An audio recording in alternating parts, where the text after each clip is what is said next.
નમસ્કાર, આપ જોઈ રહ્યા છો સ્પાર્ક ટુડે ન્યૂઝ. બોડેલીની શેઠ એચ સિરોલાવાલા હાઈસ્કૂલ ખાતે જિલ્લા કક્ષાના બાળ સ્વાસ્થ્ય અને સુરક્ષા કાર્યક્રમનું આયોજન કરાયું. બોડેલીની નામાંકિત શેઠ એચ સિરોલાવાલા હાઈસ્કૂલ ખાતે ગુજરાત રાજ્ય બાળ અધિકાર સંરક્ષણ કમિશનના ચેરમેન ધર્મિષ્ઠાબેન ગજ્જરના અધ્યક્ષસ્થાને છોટાઉદેપુર જિલ્લા કક્ષાનો બાળ સ્વાસ્થ્ય અને સુરક્ષા કાર્યક્રમ યોજાયો. સમારંભના મુખ્ય મહેમાન તરીકે જિલ્લા પ્રાયોજના અધિકારી કલ્પેશ શર્મા તેમજ અતિથિ વિશેષ તરીકે બાળ અધિકાર સંરક્ષણ આયોગ ગાંધીનગરના સભ્યો કમલેશ રાઠોડ, અમૃતાબેન અખિયા અને વર્ષાબેન પટેલ, જિલ્લા શિક્ષણ અધિકારી આનંદકુમાર પરમાર, જિલ્લા પ્રાથમિક શિક્ષણ અધિકારી જશવંત પરમાર સહિત શાળાના દાતા પ્રદીપ ચોકસી, જિલ્લા એડીઆઈ કેબી પાંચાડી ખાસ ઉપસ્થિત રહ્યા. કાર્યક્રમની શરૂઆત થઈ અને જેમાં વિદ્યાર્થીઓ, શિક્ષકો, નગરજનો સૌ કોઈ મોટી સંખ્યામાં ઉપસ્થિત રહ્યા હતા.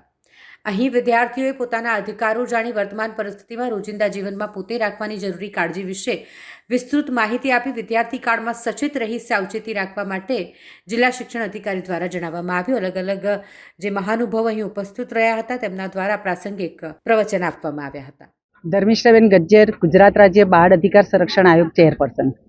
આજ રોજ છોટાઉદેપુર જિલ્લામાં એચ સિરોલાવાલા હાઈસ્કૂલમાં અમારી સમગ્ર ગુજરાત રાજ્ય બાળ આયોગની ટીમ સાથે આજે જ્યારે દેશના વડાપ્રધાનનું જ્યારે સ્વપ્ન હોય કે મારા દેશનું બાળક એ સ્વસ્થ રહે, શિક્ષિત બને અને સુરક્ષિત રહે, એ વિઝનને લઈ અને આજે આ છોટાઉદેપુર સંસ્થામાં એ સંસ્થાના આમંત્રણને ભાવેશભાઈ ટ્રસ્ટીશ્રી અને એમની સમગ્ર ટીમના આમંત્રણને માન આપી અમારી સમગ્ર ટીમ જ્યારે અહીંયા ઉપસ્થિત છે ત્યારે આ દીકરીઓને એ વધારેમાં વધારે પોતે પોતાની રીતે એ સ્વસ્થ કેવી રીતે બને, શિક્ષિત કેવી રીતે બને અને સુરક્ષિત કેવી રીતે રહે અને આવનારા સમયમાં 2047નું જે વિકસિત ભારત છે એમાં આપણા દીકરા કે દીકરીઓનું શું યોગદાન રહે અને રાષ્ટ્ર નિર્માણ કેવું નિર્માણ થાય એના માટેનું અવેરનેસ માટેનું સૌ પ્રકારનું માર્ગદર્શન અમારી સમગ્ર ટીમ અને જે જિલ્લાના ડીડીઓ સાહેબ અને સમગ્ર શિક્ષણ અધિકારી અને સમગ્ર ટીમ સાથે સૌ મહાનુભાવો પણ અહીંયા ઉપસ્થિત હતા. તો એ સમગ્રએ તેમના રીતે વિભાગની રીતે અમે અમારા બાળ આયોગની ટીમ દ્વારા જે પણ માર્ગદર્શન મળ્યું છે એ સંસ્થાના તમામ ટ્રસ્ટીગણ, શિક્ષકો અને એ દીકરીઓમાં એ સંસ્થા વધારે ને વધારે પ્રોગ્રેસ કરે અને આગળ વધી એ સમાજ અને દેશમાં